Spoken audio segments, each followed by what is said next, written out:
porque además de la universidad provincial en general, que hay un gran compromiso con la primera infancia y sobre todo de nuestra rectora, Raquel Krauchitz, tenemos esta facultad, bueno, que es especialista en esta temática. Y además quería comentarles un poco, tomando la charla de Orchansky, que tenemos un lactario, porque tenemos 3.500 alumnas, mujeres, y además hay familias que van con sus bebés para la atención en los gabinetes. Entonces primero tuvimos un lactario provisorio y ahora con el acompañamiento de la Universidad Provincial tenemos el lactario definitivo para que las mamás con comodidad puedan no solamente dar de mamar a su hijo, sino además poder capacitarse y tener información sobre lo que es la lactancia materna. Así que bueno, no me demoro más y espero, las dejo acá con Nora, que es nuestra representante de la facultad y que tiene una gran trayectoria en esto de la primera infancia. Gracias. Buenos días. Muchas gracias a los organizadores por invitarnos. Yo voy a trabajar sobre el tema Infancias, Desarrollo y Derecho, bastante amplio el título. Vamos a ir priorizando las cosas que yo vaya viendo que pueden ser las que les resulten interesantes para la mañana de hoy. En el marco de la presentación institucional, quería contarles que nuestra facultad tiene un programa de investigación y de posgrado, tiene 2 programas de investigación sobre primera infancia y un posgrado. Y yo estoy también participando y coordinando un programa de extensión que se llama, como la charla, Infancias, Desarrollo y Derechos, con el cual tenemos la suerte de estar trabajando intersectorialmente junto al Ministerio de Salud y la Secretaría de Equidad. Entonces, a partir de este trabajo, con algunas de las personas que supongo estarán presentes, transitamos otras trayectorias en las salas cuna.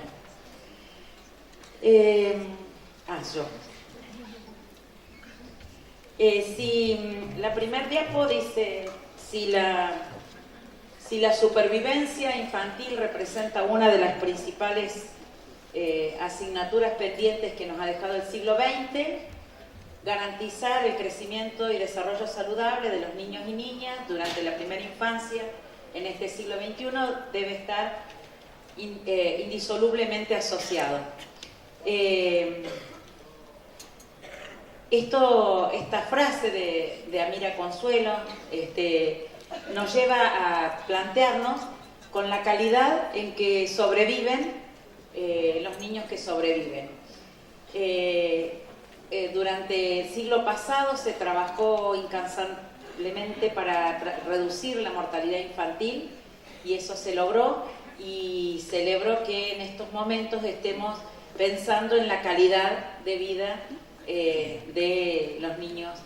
Incluso hay un autor muy recomendable que se llama Robert Mies, que escribió por los 80 y pico un texto que se llama Los 12 que sobreviven, y que pone su mirada en esto.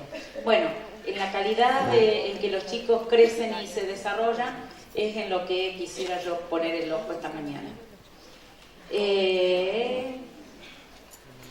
En primera instancia, para acomodar un poco la cabeza, para enfatizar la infancia, uno tiene que pensar en tener a mano un marco normativo, un marco legal, desde donde mirar y desde donde encuadrar, un marco sociológico, y puntualmente ahora que hablamos, y por eso circula la palabra infancias en plural, con estos nuevos marcos sociales, y un marco integral complejo de desarrollo infantil, que es en el que mejor me las veo para hablar, así que será sobre el que yo voy a intentar puntualizar.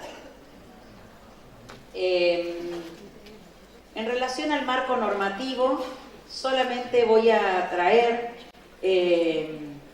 más allá de los instrumentos internacionales, a partir de la Convención, quisiera poner la mirada en la observación general número 7. A mí me pidieron alguna bibliografía y yo voy a poner esa bibliografía. Y bueno, porque la estuve trabajando mucho, por ahí va un poco subrayada, pero en realidad sobre esas partes que va pintada, subrayada en amarillo, esa convención, es que quiero que nos detengamos. Me resulta interesante, la observación general número 7 vino en el 2003 como una manera de mirar la puesta en marcha de la Convención de los Derechos del Niño. Y me parece a mí que desde el campo, desde el punto de vista jurídico, los aportes que nos hace a todos nosotros que trabajamos con la primera infancia es muy interesante. Avanza sobre los derechos de la infancia y cuando dice que busca una mayor comprensión de la Convención, yo marqué en color que destaca que la atención de la primera infancia es interdisciplinaria y que permite un concepto de niño pequeño como una persona, dice la observación, capaz, activa, afectiva, curiosa y exploradora. No me parece menor estas cosas que uno encuentra en estos marcos. Solamente traje acá, que si lo puedo ver, se los voy a leer. En el último puntito, el 43, habla de el comité insta a los estados partes, las organizaciones intergubernamentales, las organizaciones no gubernamentales, el sector universitario, los grupos profesionales y la comunidad de base a que sigan promoviendo la creación. Bueno, va en el horizonte del espíritu que me parece que tiene esta convocatoria, de pensar la responsabilidad que nos toca a cada uno y de pensar cómo podemos ejercer esa responsabilidad en sinergia, mancomunadamente.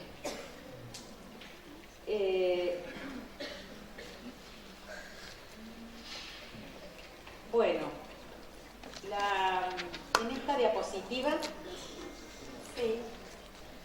en esta diapositiva, vamos a poner la mirada en 3 puntos. La idea es compartir la reconceptualización de infancia. Por una cuestión de tiempo no voy a hablar creo que las imágenes hablan de cómo se veía el niño en la sociedad medieval. Se decía que a los 7 años el niño era un mini adulto. Cómo en la sociedad moderna la introducción en el mercado laboral de los niños no fue la consecuencia más feliz que ha tenido para la infancia.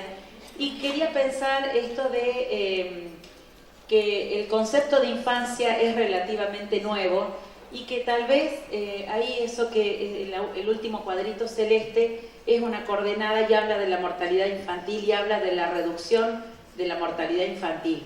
Yo cuando hice este curso del cual tomé estas imágenes, que está citado ahí abajo del BIR, realmente me sorprendía de conocer que en algún momento de nuestra historia 7 de cada 10 niños no pasaban los 3 primeros años de vida. Y entonces también eso era una forma de protección de las familias y de empezar a ver el proyecto de niño de vida a partir de los 3 años. Yo pensaba hoy cuando Enrique hablaba, cuando se habla de la gestación de un niño y cuando se habla, como dijeron en la apertura, de los primeros 1000 días del niño, que incluye ese proyecto previo del nacimiento. Celebro esa distancia que tenemos y en la próxima diapositiva recupero un concepto de las condiciones del desarrollo infantil. Vivimos esta transición de ser pensado el niño como un adulto en miniatura, como incapaz de tener alguna competencia, como de ser un pasivo receptor de los estímulos de los adultos, con los aportes de Brunner y poder pensar al niño como un recién nacido activo, participante, y creo que Enrique habló vastamente de esto. Entonces, en el devenir de la concepción del infante va tomando otra dimensión el lugar de la madre o el lugar del adulto significativo en la significación de las acciones del niño. A ese punto quiero llegar. Sin embargo, la próxima es a partir de la Convención de los Derechos del Niño que esta visión va a variar sustancialmente. Y bueno, creo que me faltó una diapositiva ahí, o será la siguiente, pero esta convención de los 90, no, del 89, no viene sola, viene de la mano de una corriente de pensadores también en el campo del desarrollo infantil. Los aportes de Vallon, los aportes de Piaget, en realidad es una sinergia que se va consustanciando para que se vayan dando estos cambios paradigmáticos.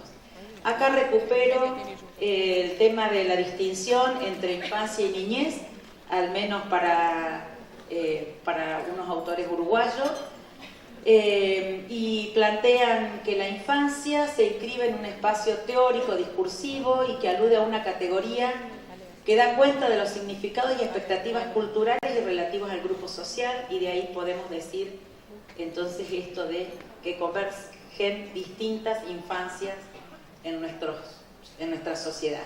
Y cuando hablamos de niñez, tal vez es una mirada que hace referencia a cómo esa instancia discursiva se concretiza en seres humanos particulares, y de ello, como explicó hoy Enrique también, da cuenta la medicina, la nutrición, la psicología y varios más. Entro en el tema del desarrollo infantil y entonces, ¿me la pones toda la diapositiva? Entonces creo que la principal dicotomía que hemos ido pasando conforme nos hemos ido formando en desarrollo infantil es ese marco teórico en donde si el potencial genético es lo determinante o si el ambiente es lo determinante. Por eso pongo como dos representantes la perspectiva maduracionista de Gesell, que le da mucho peso al neonato, y la perspectiva de Watson, que le da mucho peso al ambiente. Hoy ya nosotros no nos enrolamos en uno u otro corriente, sino la mayoría trabajamos con las teorías interaccionistas. Me gustó esta frase que está al final de la diapo, que dice: en la danza de la vida, los genes y el ambiente resultan ser socios inseparables, etcétera, etcétera, etcétera. Voy con la otra. Y entonces, si nosotros digo, ¿desde qué marco teórico vamos a pensar el desarrollo infantil?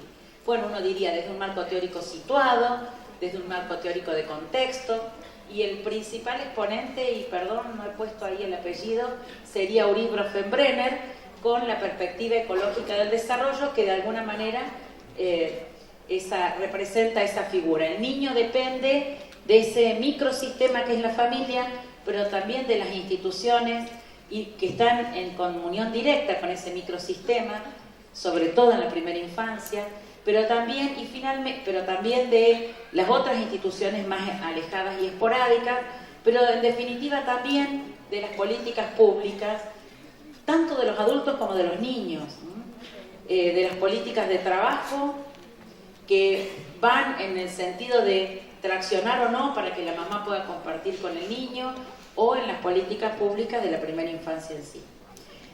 Cuando Bronfenbrenner explica esto del desarrollo infantil, dice, hay que verlo como capas de una cebolla, en donde todos hacen al desarrollo del niño y todos tienen un lugar importante y de interacción unos con otros. En la anterior traía una mención acerca de, entonces se trata de la interacción entre el programa genético y el ambiente, y hay un aporte de los últimos años de la epigenética que viene como a completar o viene a decir otras cosas además del potencial genético que cada niño trae. Dice, los procesos que modifican las estructuras cerebrales durante el embarazo mayormente vienen determinados por la genética. Por otra parte, las modificaciones que tienen lugar tras el nacimiento también quedan influenciadas por las relaciones que establece el niño con las personas de su entorno. Estos vínculos tienen la capacidad de modelar, ajustar y reorganizar las tendencias genéticas. En este curso hablar de esto, para mí era oportuno, bueno, a estas transformaciones es a lo que se le llama epigenética. En la próxima vemos unas imágenes en donde se moldea, esos son unos juegos que venían, ¿no?, con unos clavitos que uno apoyaba la mano y quedaba la huella. Y nada, quería ilustrar esto de la importancia que tiene para el curso del desarrollo estas experiencias, estas primeras experiencias que en particular las que nos atañen a los que estamos sentados acá, es desde que el niño nace y hasta el ingreso a los sistemas formales en la mayoría de los casos. Vamos con la otra. Bueno, entonces, para dar peso a esto que vengo diciendo, traigo este gráfico. Traigo este gráfico de Nelson, en donde le pongo gráfico a las palabras que nosotros decimos, de que tenemos en la vida un periodo, una etapa de oro, y que en nuestras manos están los niños en su etapa más sensible y más crítica para su desarrollo infantil. Hace mucho tiempo, cuando empezaba yo a hablar, cuando empezaba a hablar con ustedes en público, llevaba una foto de una casita y decía, para cuando el niño ingresa a la primaria, ya se hicieron todos los cimientos de ese futuro aprendizaje o desarrollo. Hoy lo traigo, el concepto es el mismo, la idea es, si uno puede mirar esta curva, digamos, fíjense que acá estaría el momento del nacimiento y acá estarían los 3 años, que es cuando nosotros hacemos el pase del cuidado informal al nivel inicial del sistema educativo o la sala de cuarto, la de 3 o la de 4. Fíjense que para cuando el niño entró, fíjense cómo fue el desarrollo de sus funciones cerebrales superiores. Uy, de este lado está más piola, sin tanta luz. Bueno,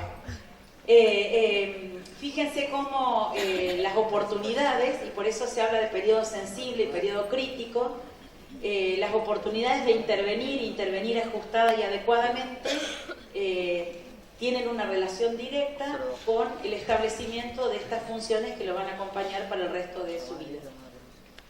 La próxima.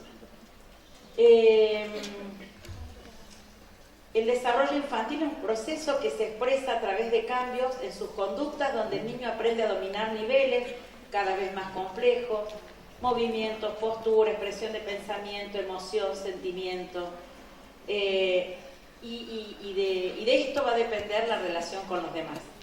Un enter. Pero la connotación más importante del desarrollo infantil, dice Ana Ceruti, es alcanzar la posibilidad de adaptarse activamente al ambiente, de controlarlo y de transformarlo.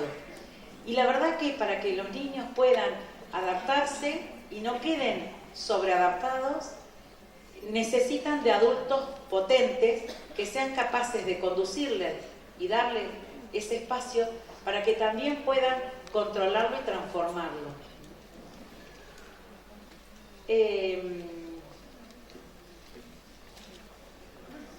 Citaba recién a Ana Ceruti y ahí la traigo en imagen, plantea que el desarrollo es un proceso muy extendido en el tiempo, pero que en todo caso me quedo con esto que está en rojito que dice, requiere de 3 fuentes de energía. La maduración del sistema nervioso central, y es lo que yo les mostraba en la diapositiva anterior de Nelson, como fuerza. La acción de una condición específica o estímulo, que es el carácter de lo oportuno.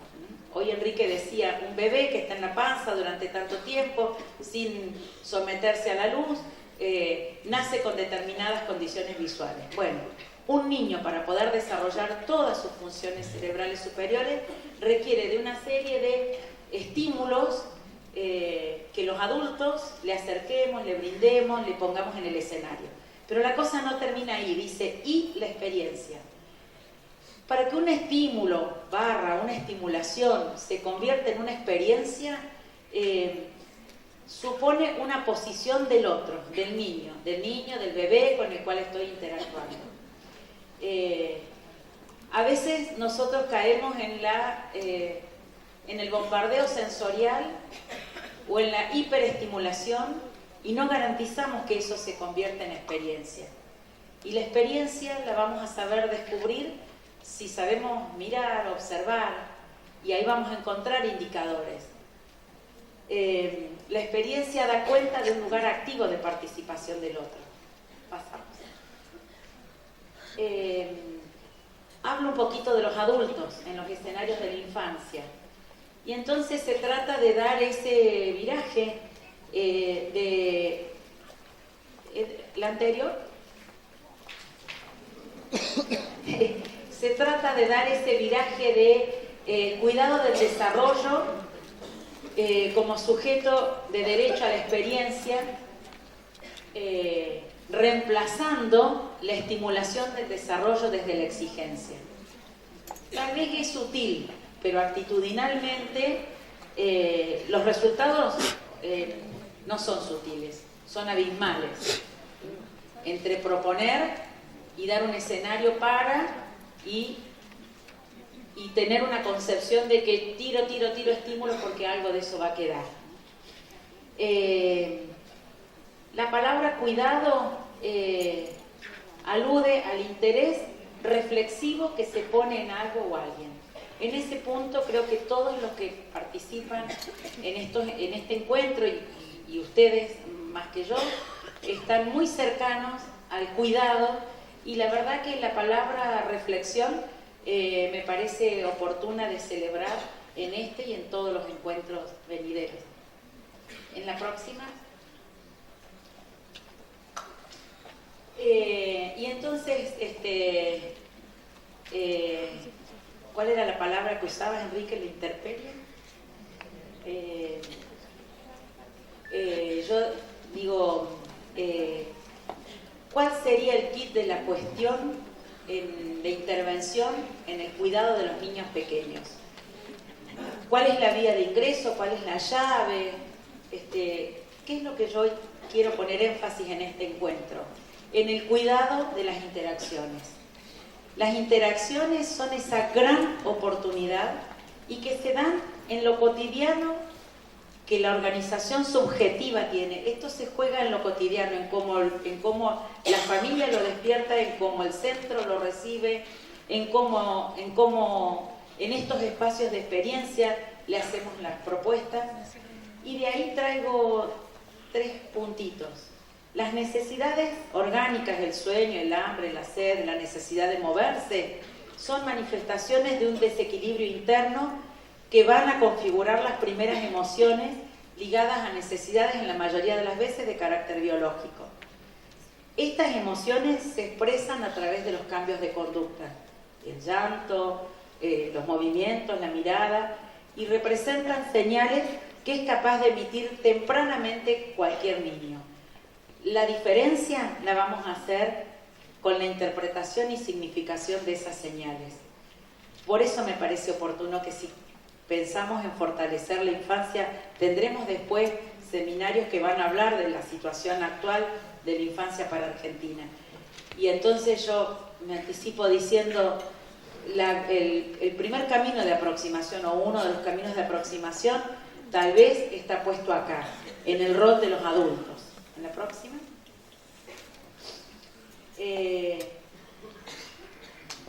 Un ambiente sostenedor es un entorno capaz de promover y facilitar el desarrollo del ser y de proveer todos aquellos elementos que le permitan la satisfacción de sus necesidades.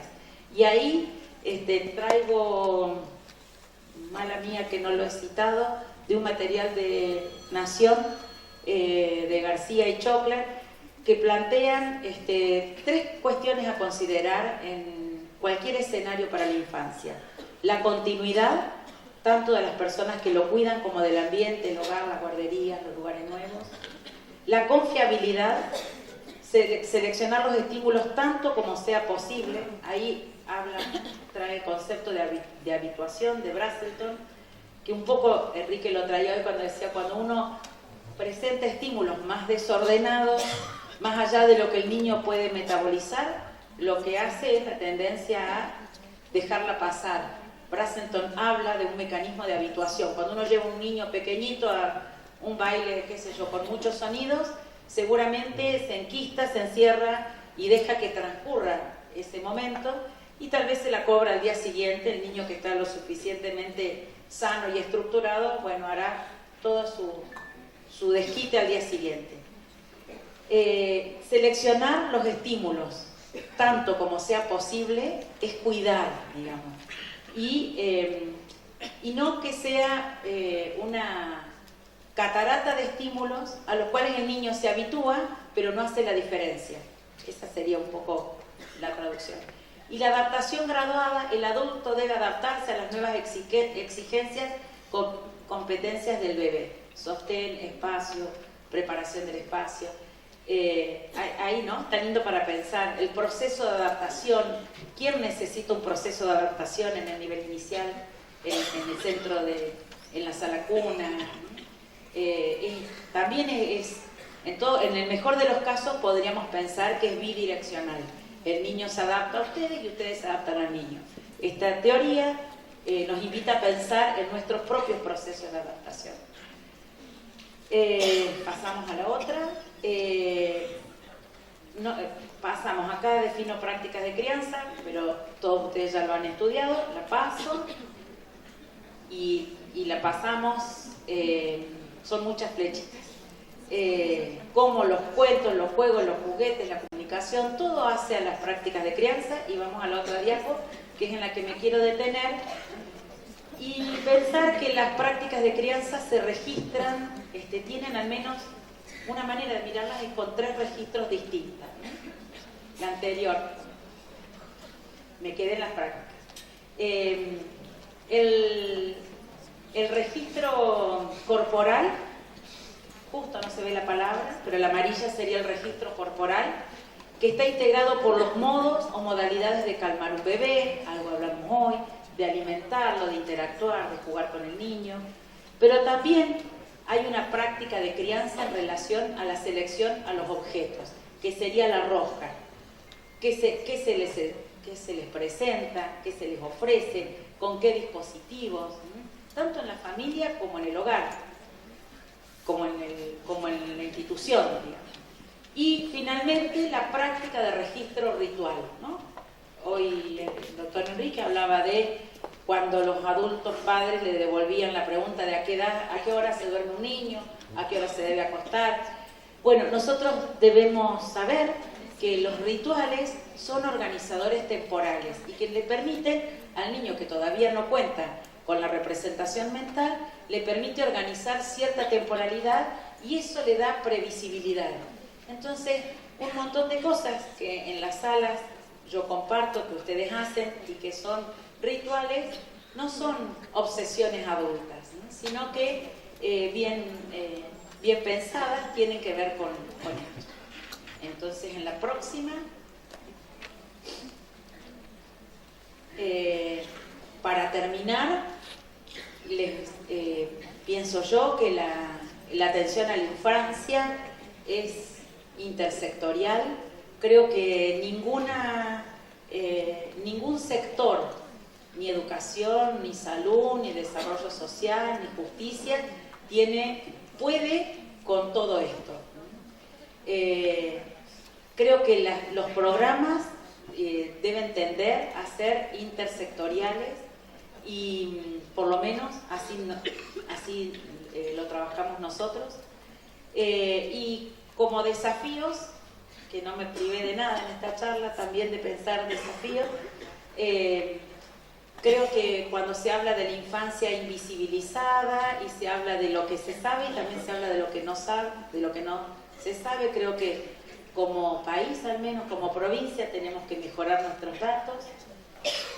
Invito a que coordinemos las planificaciones, que cuesta un montón porque todos los sectores queremos lo mejor, pero lo mejor va a ser mejor si está coordinado. Siempre aumentar la concientización pública, y yo agregué pensar la calidad de los servicios, porque me parece que ese es el desafío que ustedes van a tener, y a la luz de las investigaciones que van a ir recorriendo a lo largo de estos 4 o 5 meses, podremos tomar una dimensión de lo que significa un servicio de calidad. Yo no voy a hablar hoy de ese tema, pero hay muchísima documentación como para respaldar, bueno, qué estoy haciendo bien, pero qué puedo hacer mejor. Creo que ahora sí no tengo más ninguna.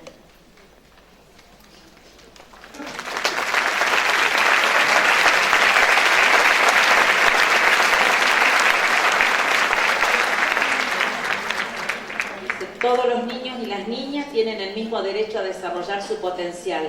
Todos, en todas las situaciones, todo el tiempo, en todas partes. El desarrollo temprano de cada niño está relacionado con el desarrollo humano del conjunto de una sociedad o país, por lo que invertir en programas de educación y cuidado de la primera infancia es el comienzo natural de las políticas y programas de desarrollo humano. Por esto, quienes trabajamos en relación a los niños y niñas y sus familias, no podemos perder de vista esta perspectiva, pues somos actores claves en la recuperación y sostén de lazos interinstitucionales, que comenzando en la comunidad y sus familias, permitan afianzar posibilidades a futuro.